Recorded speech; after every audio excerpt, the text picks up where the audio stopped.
L'expérience d'aujourd'hui nous a été envoyée hier. Elle concerne l'incendie de forêt à Los Angeles.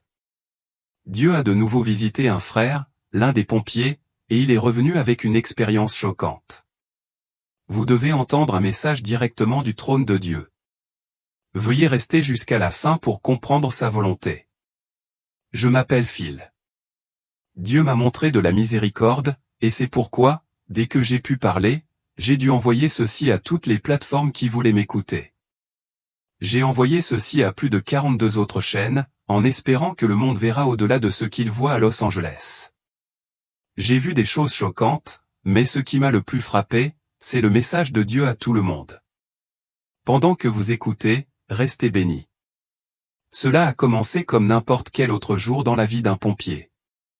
L'alarme a retenti dans la caserne, appelant mon équipe à l'action. Le 25 janvier avait été dur pour la Californie, et Los Angeles n'était pas étrangère aux incendies de forêt. Mais celui-là, semblait différent. Lorsque nous avons été appelés, nous pensions que ce serait quelques heures de travail, un incendie à contenir, à éteindre et à passer à autre chose. Nous ne savions pas que ce feu n'était pas qu'un incendie. C'était une force. Au moment où j'écris ces lignes, Los Angeles est en ruine et le feu brûle toujours. Nous avons tout mis en œuvre pour y faire face, de l'eau, des produits ignifuges et toute la force dont nous étions capables. L'avion bourdonnait au-dessus de nos têtes, déversant sans relâche charge après charge de produits extincteurs, mais cela ne semblait pas avoir d'importance. Les flammes ont rugi avec vengeance, comme si elles se moquaient de nos efforts. Au sol, nous étions trempés de sueur, couverts de suie et épuisés au-delà des mots. Mais il n'y avait aucun moyen de nous arrêter, chaque seconde comptait. Je me souviens très bien d'un moment. Nous étions postés près d'une rangée d'arbres, essayant de couper la trajectoire du feu. La chaleur était insupportable, comme si nous étions debout dans un four sans issue. Mon partenaire Jake était à quelques mètres de là, criant par-dessus le rugissement des flammes. Son visage était couvert de cendres et sa voix était enrouée à force de crier. « C'est comme si c'était vivant », dit-il, à moitié riant, à moitié paniqué. Je ne répondis pas, je ne pouvais pas. Au fond de moi, je le ressentais aussi. Le feu ne se comportait pas comme n'importe quel feu que j'avais déjà vu. Il se déplaçait trop vite, trop erratiquement. Il sautait des barrières qui auraient dû l'arrêter, comme des routes et des rivières. Il s'embrasait dans des endroits que nous avions déjà éteints, comme pour nous narguer. Je me souviens avoir levé les yeux à un moment donné et avoir vu le ciel devenir orange, non pas à cause du coucher de soleil, mais à cause de l'intensité pure et simple des flammes. C'était comme si le soleil lui-même avait cédé la place à la colère du feu. Nous travaillions sans relâche, en alternant les équipes, en faisant venir des renforts et en déployant toutes les ressources dont nous disposions. Mais rien ne semblait faire de différence. C'était comme si le feu se nourrissait de quelque chose au-delà du physique, quelque chose que nous ne pouvions ni voir ni comprendre. Le soir, quand nous faisions de brèves pauses, l'équipe se rassemblait, à peine capable de parler. L'air était lourd, pas seulement de fumée, mais aussi d'un étrange sentiment de terreur. Je ne pouvais pas me défaire du sentiment que nous ne combattions pas seulement un incendie. Nous avions l'impression de lutter contre quelque chose de plus grand, de plus sombre. Je sais que cela semble étrange, comme si je dramatisais ou que j'en tirais trop de conclusions. Mais le feu semblait vivant. Il ne détruisait pas seulement, il consumait avec un but. Et ce but semblait malveillant, comme s'il avait sa propre volonté. En y repensant maintenant, je ne peux ignorer le sentiment que nous luttions contre plus que des flammes. Quelque chose d'invisible, quelque chose d'implacable, le poussait en avant. Et peu importe à quel point nous nous battions, nous avions l'impression qu'il se moquait de nous, nous mettant au défi d'essayer de l'arrêter. Mais la cause était bien plus profonde. L'argument du démon était implacable et je pouvais sentir sa confiance. Il croyait avoir le droit de continuer la destruction. La présence de l'ange, cependant, était un rappel d'espoir, de la puissance de la miséricorde et d'un Dieu qui entend toujours les cris de son peuple. La scène a changé en un instant. Un instant, j'étais dans la salle d'audience, entouré de tensions et de forces invisibles. L'instant d'après, je me tenais dans un lieu de paix. L'air semblait différent, pur, calme, vivant. Il n'y avait pas de feu, pas de fumée, pas de chaos, juste le calme. Alors que je me tenais là, une silhouette a commencé à s'approcher. Sa présence était différente de tout ce que j'avais jamais ressenti. Il y avait une puissance en lui, mais ce n'était pas du genre à effrayer ou elle réconfortait. Ses yeux contenaient une profondeur de compréhension et d'amour que je ne pouvais pas exprimer par des mots. J'ai su instantanément qui il était. C'était Jésus. Il s'est arrêté devant moi, son regard perçant chaque doute et chaque peur que je portais. Quand il a parlé, sa voix n'était pas forte, mais elle portait un poids qui est allé droit à mon âme. Le feu a commencé sur un terrain légal, a-t-il dit. Les péchés de cette ville ont donné un point d'appui à l'ennemi. Je suis resté figé, l'écoutant alors qu'il commençait à expliquer. Premièrement, a-t-il dit, la ville s'est moquée de Dieu. Ils ont déclaré qu'ils n'avaient pas besoin de lui. Ils l'ont dit avec leurs paroles et l'ont montré dans leurs actions, se détournant de celui qui les soutient. Ces paroles ont frappé fort.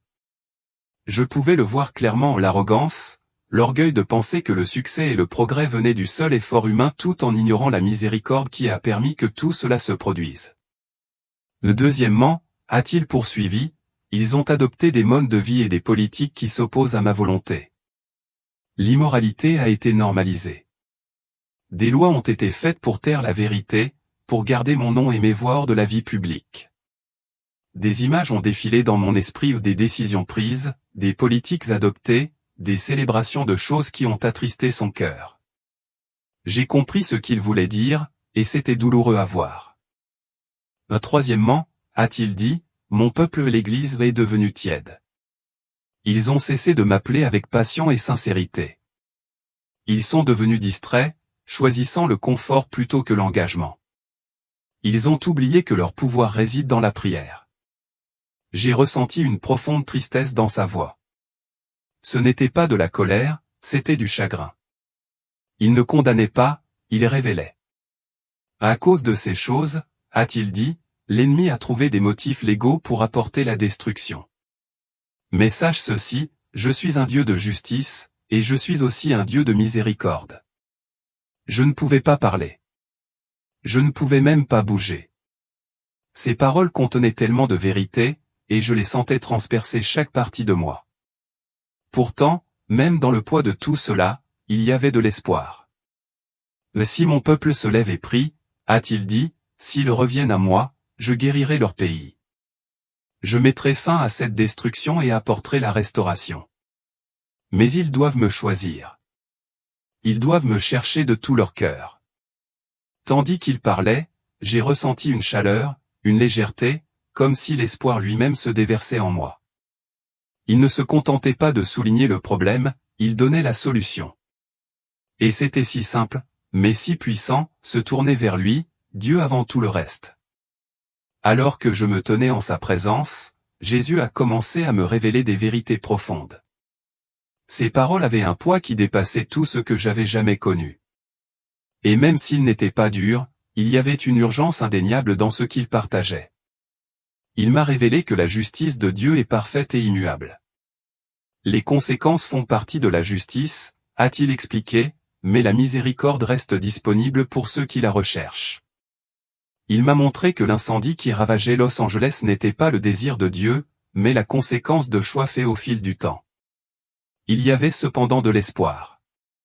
Il m'a révélé que la restauration était possible, mais qu'elle nécessitait un repentir sincère et une prière fervente. Il ne s'agissait pas d'actes superficiels ou de rituels vides de sens. Il s'agissait de personnes qui tournaient leur cœur vers Dieu, reconnaissaient leur dépendance à son égard et recherchaient sa direction. Les croyants portés du pouvoir non pas en raison de leur force, mais en raison de leur lien avec celui qui répond. Il m'a clairement fait comprendre que cela ne concernait pas seulement Los Angeles, c'était un appel aux croyants du monde entier. Le changement devait commencer par l'Église, ceux qui prétendaient le suivre. L'incendie qu'il a révélé symbolisait quelque chose de plus profond, un réveil spirituel. Il m'a montré que si les gens continuaient sur le même chemin, la destruction s'étendrait bien au-delà du physique. Mais s'il s'humilie et cherche Dieu avec ferveur, il répondrait. La guérison et la restauration pourraient survenir, mais seulement s'il se tournait vers lui. Quand j'ai ouvert les yeux, j'étais dans un lit d'hôpital. Mes poumons ont subi de graves dommages et les médecins ont dit que j'avais de la chance d'être en vie. À mes frères et sœurs en Christ du monde entier, je viens vers vous avec un appel urgent. L'incendie de forêt qui ravage Los Angeles ne ressemble à rien de ce que nous avons déjà vu.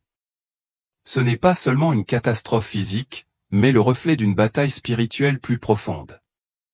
Les flammes qui détruisent des maisons, des forêts et des vies sont alimentées par des forces qui vont au-delà de la nature. Il est clair que c'est le moment pour l'Église de se lever. Ce n'est pas seulement le combat de Los Angeles, c'est notre combat. En tant que croyants, nous sommes appelés à nous tenir à la brèche pour ceux qui ne le peuvent pas, à intercéder pour la miséricorde là où le jugement cherche à prévaloir. Notre Dieu est miséricordieux et juste, et son cœur désire ardemment guérir et restaurer. Mais nous devons répondre à son appel à la prière.